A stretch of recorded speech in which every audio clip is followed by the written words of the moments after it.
మహేశ్వరం నియోజకవర్గంలోని Badangpet municipal corporation పరిధిలోని అల్మాజ్గూడలో ఉన్నటువంటి కొమ్మడికుంట, ఎర్రగుంట, పోచమ్మగుంట చెరువులను పరిశీలించారు మహేశ్వరం ఎమ్మెల్యే సబితా ఇంద్రారెడ్డి.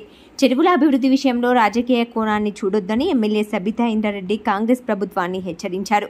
గత ప్రభుత్వంలో బాలాపూర్ మండల పరిధిలో ఉన్నటువంటి చెరువుల సుందరీకరణ కోసం హెచ్ఎండిఏ నుంచి 40 కోట్ల వరకు నిధులను తీసుకురావడం జరిగిందని తెలిపారు. ఎస్ఎన్డీపీ నాలాలు వేస్తున్న సమయంలో ఇండ్లు అడ్డు వస్తే కూర్చివేయాలనే పిచ్చి పిచ్చి ఆలోచనలు మానుకోవాలని సబితా ఇంద్రారెడ్డి కాంగ్రెస్ ప్రభుత్వానికి సూచించారు.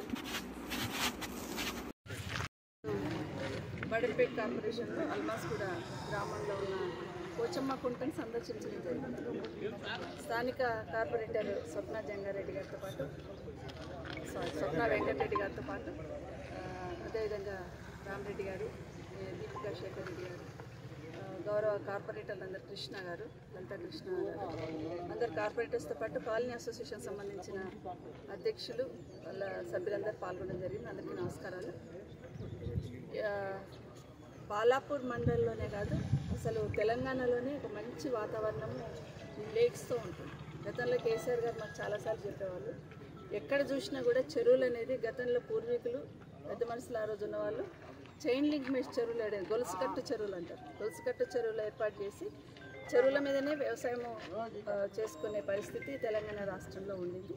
ఆ చెరువులను పునరుద్ధరించాలి, ఆ చెరువులను కాపాడాలన్న ఆలోచనతోనే కేసీఆర్ గారు మొదటిసారి ముఖ్యమంత్రి కాగానే అన్నిటిని కూడా పూడికతీత మిషన్ కాకతీయ ద్వారా పూడికతీత తీయడంతో ఈరోజు రాష్ట్రంలో ఉన్న చెరువులన్నీ కూడా కలకలలాడుతూ ఉంది.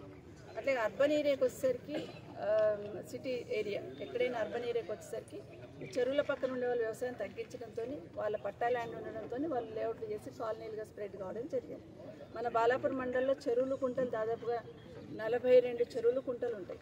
బాలాపూర్ రెవెన్యూ మండలం ఎక్కడ చూసినా కూడా చెరువులన్నీ కూడా గొలుసుకట్టు చెరువులే ఉన్నాయి.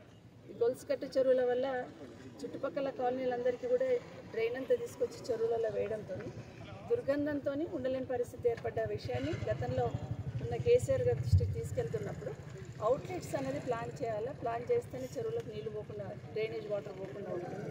అవుట్లెట్స్ ప్లాన్ చేయమన్నప్పుడు మన పెద్ద చెరువు దగ్గర నుండి మొదలు పెడితే మనము ఎల్బీ నగర్ సైడ్ మూసిపోవడానికి అవుట్లెట్స్ ప్లాన్ చేసుకున్నాం. ఇప్పుడు అక్కడ మీర్పేటలో పెద్ద చెరువు కానీ, మంత్రాల చెరువు కానీ, సంద చెరువు కానీ డ్రైన్ పోకుండా సేవ్ చేయగలిగాం. అప్పుడే ఇక్కడున్న మా ప్రజాప్రతినిధులందరూ కూడా వెంకటరెడ్డి కావచ్చు, రామరెడ్డి కావచ్చు, అదేవిధంగా శేఖర్ కావచ్చు, కృష్ణ, వీళ్ళందరూ ఏమన్నారంటే మా అల్మాజ్గూడలో ఉన్న కాలనీలకు సంబంధించిన డ్రైనేజ్ వాటర్ కూడా ఈ చెరువులన్నీ కూడా పెద్ద చెరువులకు వస్తాయి నీళ్ళు, ఆ డ్రైనేజ్ వాటర్ కూడా దానికి పోయేటట్టు చేయండి అన్నప్పుడు పెద్ద చెరువు చుట్టూ కూడా ఒక ఛానల్ ఏర్పాటు చేసి ఇక్కడున్న డ్రైన్ వాటర్ కూడా చెరువులకు పోకుండా తీసుకోవడం జరిగింది. అయినా కూడా ఇంకా అక్కడక్కడ కొన్ని చెరువులలో డ్రైనేజ్ వాటర్ కలుస్తూ ఉంది. వాటిని కూడా డైవర్ట్ చేయడానికి ఎగ్జాంపుల్ ఇప్పుడు ఇక్కడికి వచ్చున్నాం, ఒక డ్రైన్ ఇందులో కలుస్తూ ఉంది. దీన్ని డైవర్ట్ చేయడానికి అనేది అడుగున్నారు కార్పొరేటర్ గారు, దాన్ని కూడా ప్రపోజల్ పెట్టి చేయడం జరుగుతుంది.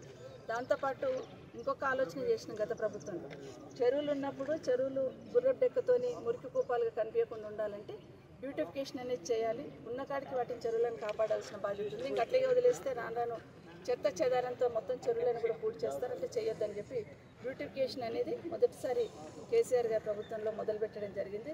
హైదరాబాద్ సిటీ చుట్టుపక్కల కూడా చాలా కాలనీస్, చాలా చెరువులలో కూడా బ్యూటిఫికేషన్ చేయడం జరిగింది. దాంట్లో భాగంగానే ఒక మన నియోజకవర్గంలో నేను అనుకుంటే 10 నుండి 11 చెరువులు బ్యూటిఫికేషన్ తీసుకున్నాం. దాంట్లో కొన్ని పూర్తి అయినాయి, కొంత మధ్యలో ఉన్నాయి, ఇంకా కొన్ని చేయాల్సినవి కూడా ఉన్నాయి. ఈ ప్రభుత్వానికి ఒకటే విజ్ఞప్తి చేస్తూ ఉన్నాను, ఒక మంచి నిర్ణయం తీసుకున్నప్పుడు ప్రజలకు మేలు జరుగుతుంది అన్నప్పుడు దాన్ని రాజకీయ కోణంలో చూడొద్దని విజ్ఞప్తి చేస్తున్నాను. ఎందుకంటే పోచమ్మకుంటది 2 కోట్లు శాంక్షన్ ఉంది, దాన్ని కూడా యాజ్ ఇట్ ఈజ్ టెండర్ పిలిచి పనులు మొదలు పెట్టాలి. ఇప్పుడు కోమటికుంటది అట్లాగే ఇప్పుడు పోచమ్మకుంటది కూడా టెండర్ అయిపోయింది, దీన్ని కూడా పూర్తి చేయడానికి అవకాశం ఉంది. అట్లే పక్కన ఎర్రకుంట ఉంది, చాలా బాగుంది. ఇంకా కొన్ని చెరువులను కూడా బ్యూటిఫికేషన్ చేస్తే ఇక్కడున్న ప్రజలకు మంచి చేసినట్టు అవుతుంది. కాబట్టి ఆ దిశగా ప్రభుత్వాన్ని కూడా ఆలోచించమని కోరుతా ఉన్నాను. ఇప్పుడు ఇది కంప్లీట్ చేయడం జరుగుతుంది. అట్లాగే జల్పల్లిలో కూడా రీసెంట్గానే దాన్ని కూడా టెండర్ అయిపోయింది, వాటిని కూడా పూర్తి చేస్తాం.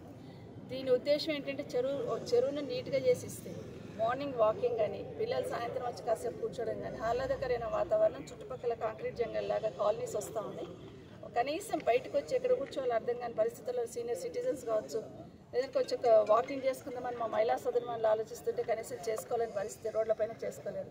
కాబట్టి వీటిని చేసిస్తే భావితరాలకు, భవిష్యత్ తరాలకు బాగుంటుందని ఆలోచనతో దీని మీద దృష్టి పెట్టడం జరిగింది. దాదాపుగా నేను ఈ చెరువుల మీదే హెచ్ఎండిఏ నుండి 40 కోట్ల రూపాయలు శాంక్షన్ తీసుకున్నాం గత 5 సంవత్సరాలలో 40 crores. ఉదాహరణకి బాలాపూర్ ఉంది, ఇప్పుడు ఎంత బాగా మంచి గ్రీనరీతో ఎంత బాగా డెవలప్ అయిందని చూస్తా ఉన్నాం. అట్లే మిగతా కాలనీలు కూడా. దీంతోపాటు వర్షం వచ్చినప్పుడు మరి వర్షం నీళ్ళు ఎక్కడ పోవాలని ఆలోచించినప్పుడు ఒక యాక్షన్ ప్లాన్ తీసుకోమని గత ప్రభుత్వంలో కేసీఆర్ గారి నాయకత్వంలో కేటీఆర్ గారు మున్సిపల్ శాఖ మంత్రిగా ఎస్ఎన్డిపి నాళాలను తీసుకోవడం జరిగింది. సరే చెరువులు నిండిపోయిన తర్వాత నీళ్ళు ఎక్కడ పోవాలి, కాలనీలోకి పోతున్నాయి, ఇండ్లు మునిగిపోతున్నాయి. అట్లా కాకుండా ఉండాలంటే చెరువుకు మధ్యలో లింక్ అనేది అక్కడక్కడ మిస్ అయ్యింది. అక్కడ కాలనీలు వచ్చినాయి. సో కాలనీ వాళ్ళకి ఇబ్బంది లేకుండా, ఒకరి ఇంటికి కూడా నష్టం జరగకుండా రోడ్ల కొంటే ఎస్ఎన్డిపి నాళాలు వేయండి అనేది కేసీఆర్ గారు స్పష్టమైన ఆదేశాలు ఇచ్చారు మాకు ఆ రోజు. మీరు ఎస్ఎన్డిపి నాళాలు వేస్తున్నప్పుడు చెరువులు లింక్ ఇట్లాగే ఉంది కాబట్టి మేము ఇట్లాగే తీసుకెళ్తాం, ఇండ్లు వచ్చినాయి తీసేస్తామనే పిచ్చి ఆలోచనలు పెట్టుకోకండి. కావాలంటే డైవర్షన్ చేసి రోడ్ ఎంబడే నాళాలు తీసుకెళ్ళండి అని చెప్పి మాకు ఎస్ఎన్డిపి నాళాలు ఇవ్వడం జరిగింది. ఆ ఎస్ఎన్డిపి నాళాలు కూడా ఇంచుమించు 100 కోట్ల వరకు మన కాన్స్టిట్యూన్సీలో శాంక్షన్ తీసుకున్నాం. ఫస్ట్ ఫేజ్ పూర్తి చేసుకున్నాం.